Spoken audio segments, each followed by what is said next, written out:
Good afternoon, everyone. Welcome on day 2 to Kavyadhara, the last session of the day here. I would like to thank Aparna and her family for including this Srinivas Rayaprol Prize ceremony within the Hyderabad Literary Festival. It is an honor for us to have this session here, where the prize will be awarded and the session on the correspondence will also be followed by the readings, and look forward to having this session here. I invite Anna Kurian on stage, head of the department, the English department at the University of Hyderabad. Anna, over to you. So, as all of us know, the Srinivas Rayaprol Prize giving event has been held on and off at the Hyderabad Literary Festival in its previous editions at the Hyderabad Public School as well. This time we've moved to Vidyan, the festival itself, and we, the Department of English, and more importantly, the Rayprol Trust, have come together to host the prize giving. But this year we have an additional component to this program as well.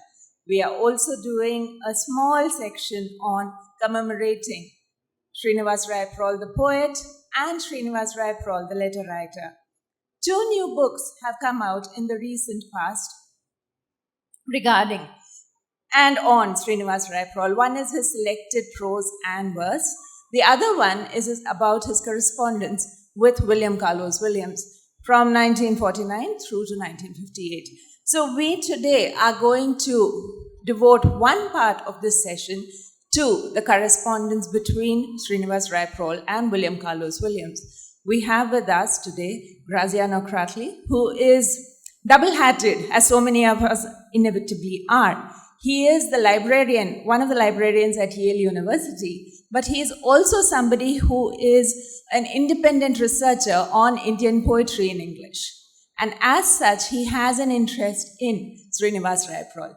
I invite Graziano Krätli to please come up on stage.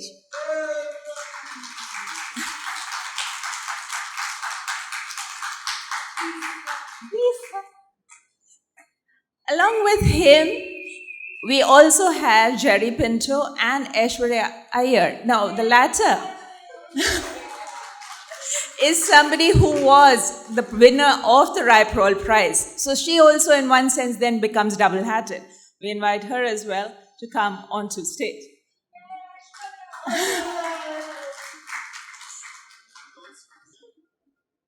We will begin this session with a short...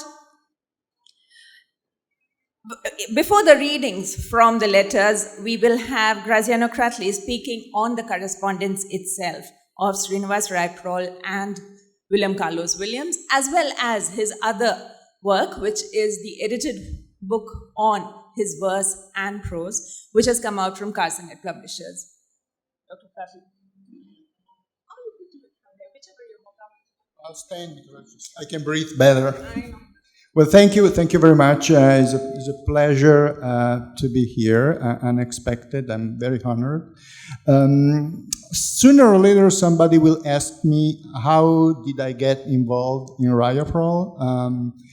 Which also means why I'm here and why this book came out. So I'm going to tell you right away, and which is also a way to explain how this book came into being. Then I will tell you what the outcomes of this book so far have been, what they may be. So it's going to be about the before and the after, and also I will tell you why this book I think is important, certainly not because I edited it, but because of its content. So in 2013, I was asked to contribute a chapter to an upcoming Cambridge history of Indian poetry in English, edited by Rosinka Chaudhuri for Cambridge University Press. And I was not asked to write just about anything, but I was assigned a chapter. And the chapter was titled, originally, Keki Daruwalla and His Contemporaries. So I wrote back to Rosinka and I say, no, I'm flattered, but what do you mean by his contemporaries? And she said, it's up to you. You decide which ones. So at that time, the table of contents of the book was available. So I went through the other chapters, and basically all of Daruwalla's contemporaries had already a chapter assigned, but there were a few missing persons, and missing poets that I consider, they should have either a chapter or be part of a chapter. One of the missing one was Giv Patel. Another one was Kersi Katrak, another Parsi from Bombay. Then there was Dilip Chitra and Srinivas Rayaprol, and the fifth one I don't remember, but it's not important. So I started researching. I said, well, I will write about this Keki Daruwalla and these other four. And I started researching. And when I stumbled into the correspondence between Rayaprol and William Carlos Williams, and I realized that I was onto something that deserved more space, and it was a different project that had to be handled separately. So then I also realized at the same time that 5 poets were too many to write about. So in the end, I wrote a chapter called Keki Daruwalla and Giv Patel. And I mentioned Giv Patel because he's a friend of mine. I met him a few times. And also he was in the jury for this year's prize. So there is a connection. So then I started research, and I transcribed the letters the letters from Williams to Rayaprol are at the Harry Ransom Center, University of Texas. The letters from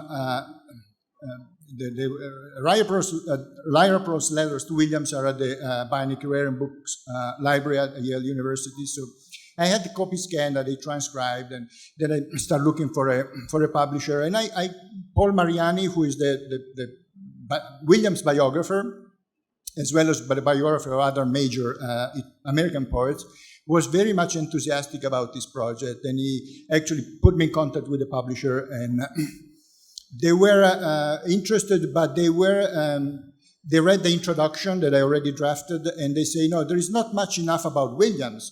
And I say, I'm not a scholar of American poetry, and how many more books you need on Williams? I'm a scholar of Indian poetry in English, so I see this as a project that emphasizes this side, and they were not interested. And then the University of New Mexico Press came about, and they were very much interested, and they were very much in support of the book.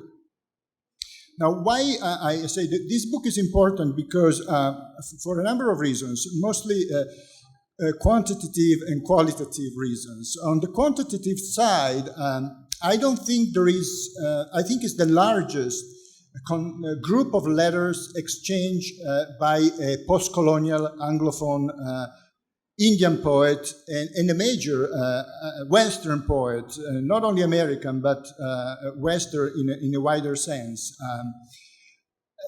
A lot of Indian poets and writers corresponded with American and British writers and literary figures, but there are a few letters here and there. Pound wrote, others wrote, but either they disappeared or there are very small groups of letters. So here we have a literary friendship and a correspondence that spanned basically a decade. There are about 30 plus letters surviving. Of course, more of Rayaprol's letters are missing than Williams's, which makes sense because the younger poet would treasure Williams' letters, and he kept them very carefully. While Williams corresponded with hundreds, if not thousands, of people, and some of his letters went missing. They may still exist. I actually tried to identify other letters. I wrote left and right. I wrote to the Lilly Foundation in Indiana, all major rare books and manuscript libraries in North America that have a significant amounts of modernist poetry correspondence, and University of Buffalo has a wonderful collection. I wrote to Berkeley, and I wrote to Stanford, and they don't have anything. So this is something may come up in the future, but this is what it is. But it's a very large group of letters, so it's unique. I consider Rayaprol a major post-colonial Anglophone Indian poet. He has received less attention than others for a number of reasons. One is geographical. He wasn't based in Bombay or Delhi or Kolkata.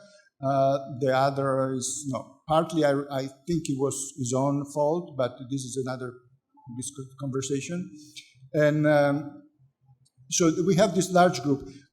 Quantitatively, I think what is wonderful of these 10 years of correspondence is two things. One is that it happened in a very interesting time for Western, Eastern cultural history. The 50s were the coldest segment of the Cold War. So there was a sponsorship from America to promote culture in other parts of the world, but it was basically also funded by the CIA and kind of ghost organizations. So it was very interesting, and the part of the correspondence which is in the book between Rayaprol and James Laughlin, the publisher, and is actually overshadowed by CIA connections. Laughlin's not Rayaprol's. But the most striking aspect is over these 10 years, this correspondence tells a story. A lot of correspondences between writers and poets are rather dry and technical, or they complain about each other. They typically complain about other poets. They complain about publishers. Rayaprol and Williams complain all the time about, actually, the very first letter from Rayaprol to Williams is a letter of complaint. He's complaining about Ivor Winters. Because when he started at Stanford and he as a civil engineer in the civil engineer master's program, but he wanted to write poetry. So the superstar in the English department was Ivor Winters. So he enrolls himself in the poetry writing, and immediately gets into a fight with Winters. Winters tells him, no, forget about poetry. You don't have the background, completely ignoring who Rayaprol's father was. But Winters was started as a modernist. Then, in a very almost religious way, he was a repentant modernist to turn to formal writing, and he tried to squeeze his students into a formal metrical. His models were Elizabethan poetry, and Rayaprol was mature enough from the literary point of view at 21 or 23, whatever it was, to say, that was not what he wanted to write. That was not the way that he wanted to write. But the good thing that Winters did, and he said, I cannot do anything for you, but you should read William Carlos Williams. So, and he does read William Carlos Williams and say, no, this is probably the guy that I want as a mentor. And so he writes to Williams and he complains about Winter.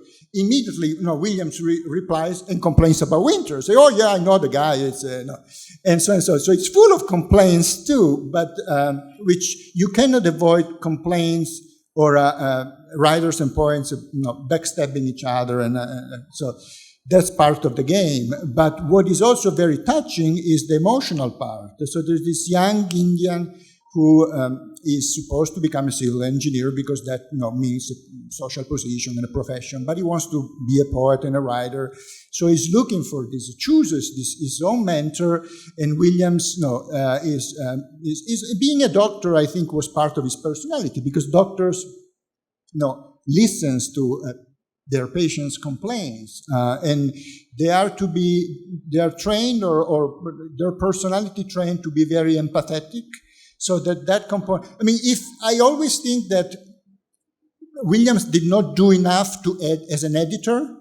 He gave some good advice, but he could have done more. And I say, it wasn't, we would have needed what is called il miglior fabbro, which is what Pound called Eliot, or the other way around, I don't remember. So, which is from Dante, and Faber is ironsmith, so somebody that really beats the iron into shape. So I say, what had happened if? And Rayaprol tried to contact Pound. Pound was in jail, was in the mental hospital in Washington, D.C. after the war. He tried many times to contact him. I think he wrote to him and he wanted to visit him, but it never happened.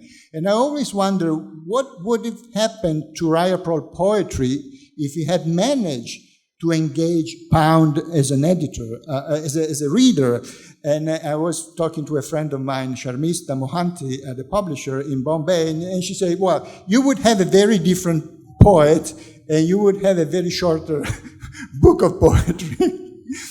The human aspect of the correspondence, one poet, one man, the younger man growing professionally, he gets his degrees, has a problems about going back to India, becoming a civil engineer, getting married, starting a family, but that's what he eventually does. And the aging Williams, who has his first and then second and third heart attack, but is still very responsive. So the human aspect, I think, is the most touching and the most important aspect of this book. In addition, I think it's a very important document for literary history. And I'm very keen, this is my librarian side that comes out, but without documents, without preserving documents, you really don't have the possibility, the material possibility of creating a literary history. Otherwise, it's just guesswork and interpretation. So since the book came out, when the book came out, and I'm just about to get to the end of my story and the book story, when the book came out, I realized, two things. One is going to be available in North America, but doesn't make too much sense. It's going to be just one more book in the Williams bibliography. Most people in America will not know who Rayaprol is. The second thing is that even if the book were available in India, Rayaprol's 3 collection of poetry have never been reprinted. So, you can get scraps of poetry online nowadays. The selected poems is online on the website of the Literary Trust. But you really need, I keep seeing major Indian poets being reprinted and collected works of poetry. Giv Patel's collected poem came out a couple of years ago, and so on. So I say, no, this is the time to actually push for an Indian edition of Rayaprol's collected poetry. And Aparna actually found some drafts of prose pieces, a couple of them published, and most of them unpublished, and I found them very interesting.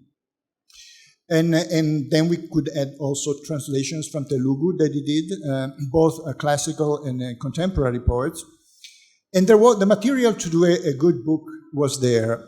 I have to say that the 3 originally published collections are so completely full of typos, and that you run into a situation where you really don't understand what's going on and what Rayaprol meant. And we all know the reputation of Writers' Workshop. The typesetters were typically Bengalis with no knowledge or very small knowledge of English. So some of the typos were introduced. Some were already there, and that's when I say, a good editor, a good copy editor would have been a good thing to have, but there was not this. Then there were some changes that the Rayaprol himself made from the previous collection to the selected poems. So there was an opportunity to actually do a good, clean work. And what happened is that before the possibility of an Indian edition, And my friend Arvind Krishna Mehrotra, who was one of the judges in the past, so he's connected to this prize too, who has been very helpful in putting me in contact with publishers and other editors. He put me in contact with a British Sri Lankan poet, Vidyan Ravinthiran. And Vidyan apparently is very well connected with the two major poetry publishers in the UK after Faber and Faber. There's either Blood Axe and or Carcanet, and he published with both of them. So he said, Blood Axe may not be interested because they want to publish poets who are alive, because they want to come and promote the book. But let's try with Carcanet. And I said, Carcanet is quite a publisher. And immediately they were interested. Michael Schmidt said, let's do the book. So that got into production first, and is coming out in March. I just corrected the proofs. I was very happy of Vidyan is co-editing the book. I was very happy because he's been a finalist for the T.S. Eliot Prize and the Forward Prize. And he used to teach at Birmingham, University of Birmingham, and he's snatched by Harvard, and he's starting to teach at Harvard. So the connection with him actually raises my my reputation too. For the Indian edition, we got a commitment from Copper Coin in Ghaziabad in Delhi. They are a little bit behind schedule, but they promised to send me the proofs by the end of February. So hopefully it will be published within the year. The content is about the same. The Indian edition has a few more prose pieces. The title is different. The British edition will be is called Angular Desire. From I think I chose the title, and Vidyan was okay. I think it's an excellent title. It comes from probably one of the most famous poems by Rayaprol, Oranges on a Table. The Indian edition is going to be called Random Harvest, which is, Aparna tells me, is the title that her father would have chosen for the edition that he was planning to make. So we are respecting his will. Now we have to, I have to pursue the opportunity or the possibility of doing an Indian edition of the correspondence with Williams, and hopefully we'll find. I have a few options, and that's my next goal. And then I will be Rayaprol'd out for a few years, because otherwise it's going to become suspicious, this involvement. I've been writing an essay on one of his poems, Nagarjuna Konda, and I hope to publish it in a journal, but it's not finished yet. So stay tuned.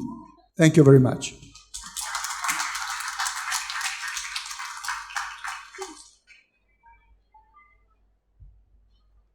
And now Jerry Pinto and Aishwarya Iyer will read from the Rayaprol-Williams correspondence. Thank you. It's very kind of you, of the Rayaprol family, to invite us today. And I'm honored because I've always enjoyed Srinivas Rayaprol's poetry. And I'm truly touched when I read this correspondence, the generosity of spirit with which these two people approached each other, the responses taking time and effort. When you have to write a letter, it means that you've got to select paper, you've got to do that writing, you've got to think what you're saying, you've got to then post it to each other. And this was something that they sustained as an act of poetic support, offering support and camaraderie, comradeship in the both of them were working at the salt face of the word. Both of them had the same kind of problems dealing with language and with publishers and with life stories, etc., etc. And they reached out to each other as strangers. That, I think, is the magic of what the best of us. There is a horrible part of being a poet as well, nasty bits of work we are sometimes. But the best of us is this moment when we can reach out across the worst of ourselves and offer friendship to somebody in the form of a literary prize like the Srinivas Rayaprol Literary Prize, or in the form of letters of support. So we thought what we'd do is I'd play William Carlos Williams, and Aishwarya would play Srinivas Rayaprol, and we'd read a selection of the letters. The book, unfortunately, is not available in India yet, but you should see it as a whetting of the appetite. Note it, and when an Indian edition happens, I'm sure you should all get a copy. Aishwarya, take it away. Hello. Yeah. I'm reading a letter that was sent by Srinivas Rayaprol to William Carlos Williams in 1949, and this is the time when he's still calling him Dr. Williams. Somewhere along the line, he starts calling him Bill. So, just going to start now. Dear Dr. Williams, this letter is long overdue. Someday, ever since I came across your writing, I have wanted to write to you. You at least have been able to connect the prose and the passion in life. You're not only a good poet, but perhaps an excellent doctor. Is that why you write such a thing of startling beauty as, and I quote, by the road to the contagious hospital, under the surge of the blue, mottled clouds driven from the northeast, a cold wind. So that's a quotation of Carlos Williams' poem. But why all this, you'll say? I'm continuing with the letter that Rayprol writes. I'm a student of engineering and Indian and 21. I'm terribly confused because I want to write poetry, and when I return to India within the next year, I'll have to make a choice. Or can one connect like you? Perhaps you'll understand the why of my admiration for you. You solved a similar problem. I do not know. At any rate, I know this for certain. Even while I write this to you, I know that no one can help me in my problem but myself. But this letter has to be written. It is as insistent as a poem. And if you write to me, perhaps that in itself may be a form of peace. Meanwhile, I enclose 2 poems of mine. You can judge them for what they are worth. Of course, I've not been published yet. Everybody is kind. There is a force but no form, as if to say, he's quoting what other people say about his poems, as if to say, you're not ready. Also, I attend a poetry class under Mr. Ivor Winters. He does not approve of my poems. I do not approve of his theories. But he's the most intelligent man I have met in this country. Besides, he affects in me a strong father complex. Hence, I try to please him. I even write heroic couplets. They're just terrible.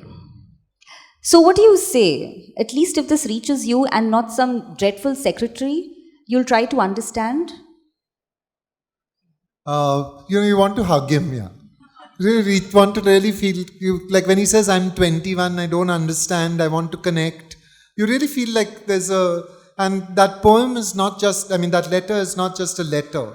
It's an expression of the confused and bumbling self we've all been at some point. William Carlos Williams writes back, and it's also a masterly work. It's a pleasure to have you come to me with your problem. Not that it isn't a problem with us all to know what to do with our lives, but in the case of a young poet, it is more normal than anything to be situated as you are. The solution is without solution except writing. If you write well, you have the solution in your hands. If you write poorly, there's an end of it. Every man must live as he may. I was talking to my wife at breakfast when your letter arrived. I read it, handed it to her, and she read it. She smiled. What are you going to tell him? I'm going to tell him to marry a wife like you, I said politely. Winters is an old acquaintance by letter. You don't need to discuss either his critical position or his methods of attack. I disagree with him top to bottom as heartily as you. His very intelligence seems to unseat him. It is not necessary for you to follow him. The whole point is that versification is at this moment and necessarily in a state of flux, preparatory for a realignment on a broader basis. To fix oneself to standard metrical forms or neoclassical meters is to destroy the whole basis of present-day opportunity. You are aware of this, and so you distrust Winters.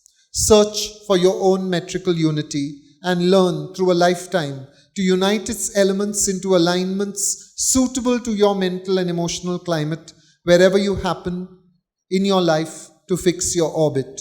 Go on from there. You are on the right track. Have courage and keep an eye to the windward. Feels like he's talking to you, no? Yeah. Someone has got to find the new way. It may be you. Your poems I take for what they are, beginnings. Write again if you want to. For those who may not know, I just wanted to gently remind that William Carlos Williams was an imagist poet, and he was doing something very, very different at that time in English poetry, in American poetry, which is, writing free verse, of course, which had been done before, but also really focusing on constructing an image that speaks for itself without any overt speculation or moral, tone on the substance, no messaging in the poem itself. And therefore, his opposition to the heroic couplet and, Ivor Winters, which, Mr. Graziano spoke about earlier. Okay, I want to read another letter, maybe some extracts from it, because it's a long letter from 1950 that, Rayprol writes. It's on Palm Sunday. And here he addresses Williams as Bill. Dear Bill, all along the streets you see people dressed. The air is without stir, the general feeling one of conformity more than anything else. But then what else is religion and even life, if not one of peaceful conformity? In India, the equivalent festival would have spread its odors and noises all over the air. There would be cymbals and incense, there would be chattering people, there would be such a smell of belief in the air that you would be choked by it, or you could be choked by it. In India, people participate in religion, here they conform to it. Hence you have religious riots in India, and here you have quick dissent, or at the loudest, a papal excommunication. I have not learnt to conform to life. Certainly as time passes and I old myself into maturity, I'm sure I will. But religion, never, I suppose. I have no doubt that religion will exist in much the same manner as now for the rest of my life, and I doubt if my attitude will change. Well, I'm skipping a paragraph. Okay, and in spite of all my moments of strength, I do feel so small and petty. Example, the other day, I let my admiration of Frank Lloyd Wright's architectural principles go out in such loud enthusiasm that someone in the car, we were driving home from work, and I had an issue of the architectural forum dedicated to Wright's work, which I was using to illustrate my assertions, said that he would hate to disillusion me, but Wright was a notorious queer. I don't know what my reaction to such a mean statement should have been, but I think I came out with an equally small remark.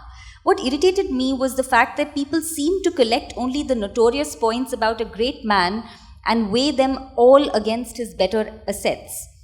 That anybody should be judged on one's sexual morals in a country like America in the 20th century shocked me. But basically, I had returned a petty remark with another such. I had neither the strength nor the discretion to be quiet about the things that impressed me in life, etc. I felt ashamed all that day.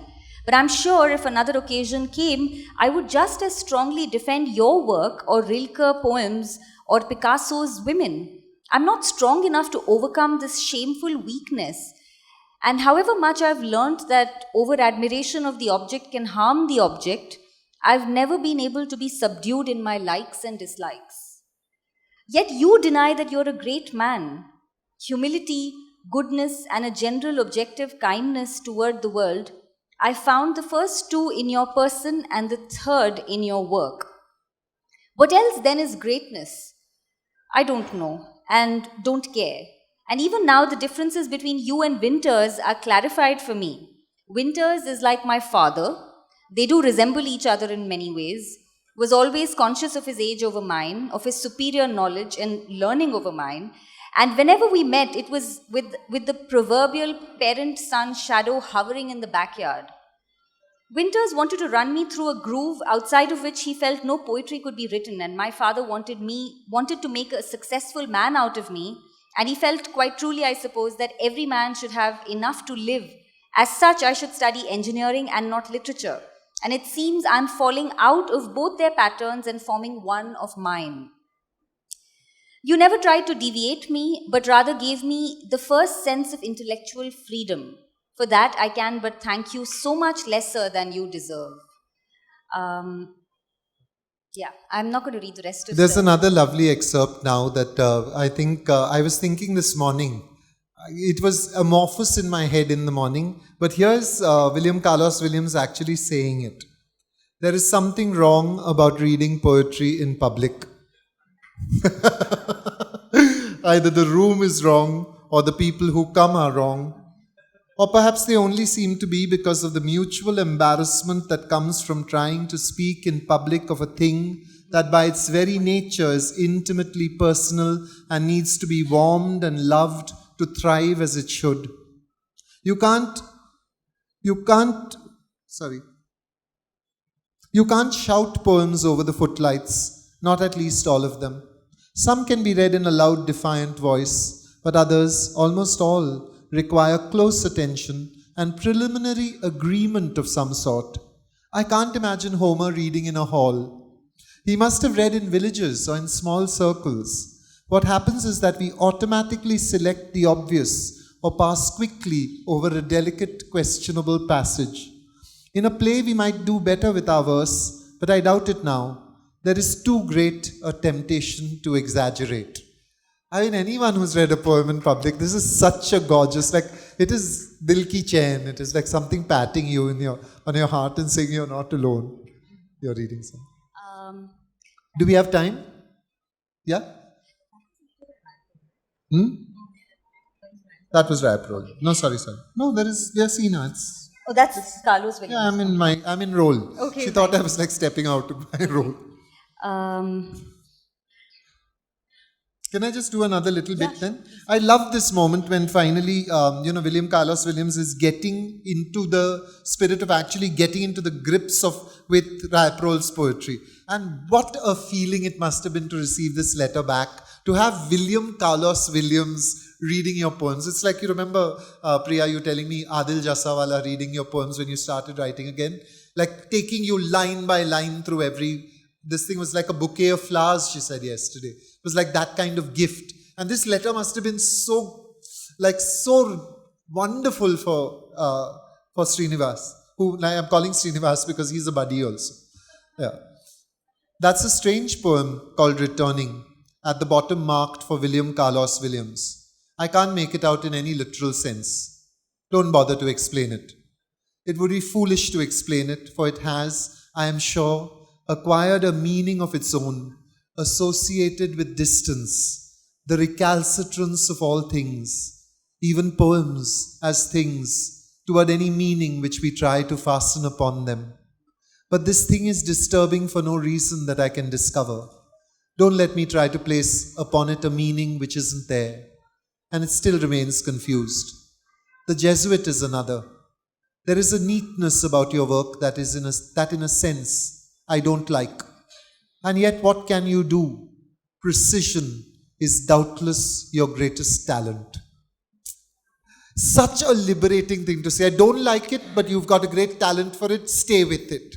It's really like having the perfect mentor. I don't like it, but you can do it. You do it. Wow. Yeah, for him. Yeah. So this next letter, Rayprol writes from Sikandrabad in 1954. Dear Bill, how the time flies. Your letter was of October 26, and here I am some 6 months later trying to reply to you. You whom I could hardly wait for a reply from. But not from any indifference, let me assure you. Circumstances and the busyness of my present day living conspire to dim the fondest of memories that when the thought does come on a sudden like a storm, the sad reaction stays on for days like a numb pain. And then there's a poem that he sends. Why should I write a poem now that most of me is dead in the act of living? That the long-fingered trees which reached the snow to my early bed stand now rooted to the earth. So I started the other day. Yes, Bill, most of me is now dead. I'm leading the sober, unexciting life of an engineer in government service. And trying, of course, to be as good in it as I'm equipped with. I'm making a good husband, a good friend, a good citizen. Call me Mr. K. But that is only the skin of me. Scratch it and you will find me self-conscious and overfull of humility, sensitive to the point of pain, intellectual and uneasy. My present living seems something false, a fixed period of slavery which I am serving and from which, when I am liberated, I will fly me off to the Eiffel Tower or the Empire State. There to be part of the million perversions and million excitements which myself is really constituted of. Ah, nuts, Bill, I'm lonesome for the place by the fireplace at 9 Ridge Road, where I discovered my self-decided parent, and a lonely cold night at 9 Ridge Road where Mrs. Williams brought me an extra blanket. I remember most what I must need to forget. After having got a poem of mine in the Indian supplement of the Atlantic, I have become sort of known in my own country, and editors have started asking me for some little contribution. And looking for some in my papers, I find 1 or 2 letters of mine written to you but never posted in the USA, which I find flattering to my ego and fascinating reading from the point of view of an Hindu discovering the civilization of the 20th century Western world. One of them written after an Easter Eve party at the Cosgriffs in Denver, one after a visit to a clay exhibition at the Museum of Modern Art, which makes me want to publish them. I mean, we're reading his published letters now. You often wrote to me that you'd wanted to include 1 or 2 of my letters in your AB, and finally couldn't due to lack of AB is autobiography. Couldn't due to lack of space and time. Tell me, Bill, could you please edit my letters to you, which are with you for publication? Do you think people would be interested in reading them? Do you think they make the grade all right? I'm interested in getting them in Boutique Obscure or New World Writing published by the New American Library of World Literature or in the New Directions Annuals, something under the title Letters to an American Poet. Perhaps you wouldn't be able to spare the time or the energy. Please let me know. I've started writing again, mostly prose though, and meanwhile I'm trying to get together a taut, small volume of verse.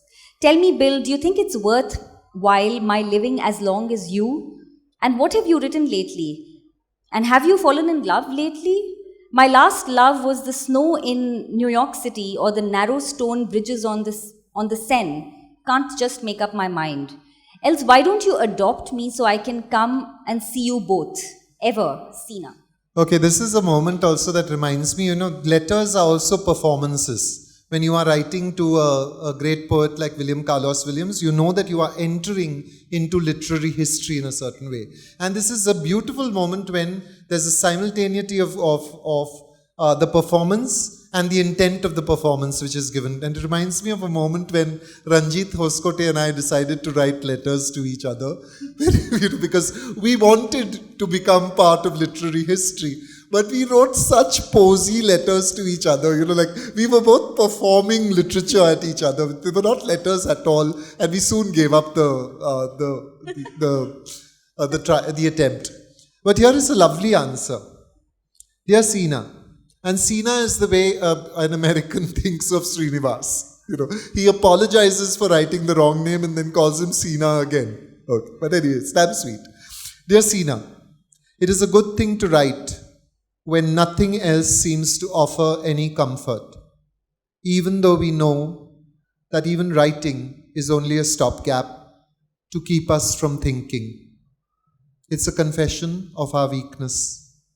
Why ever do we write anything?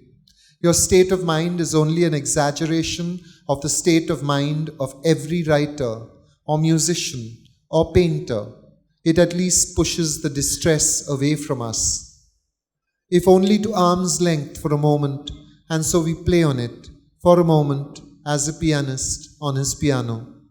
We do not at least permit ourselves to fall in amongst the keys, and so writing is good. I think that's where we'll stop now. Yeah. Clap properly, men.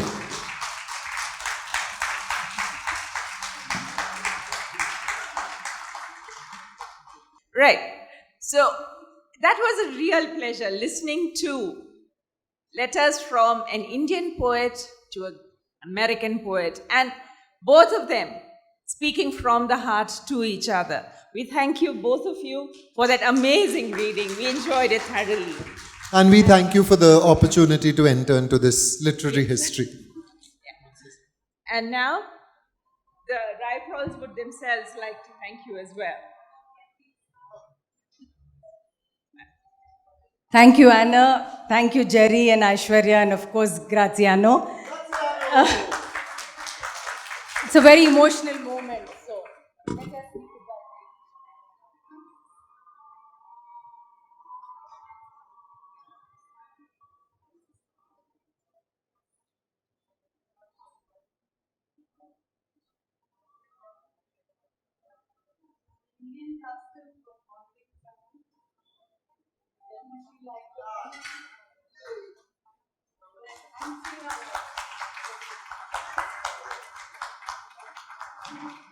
And we'd like to give you perspectives. The translation.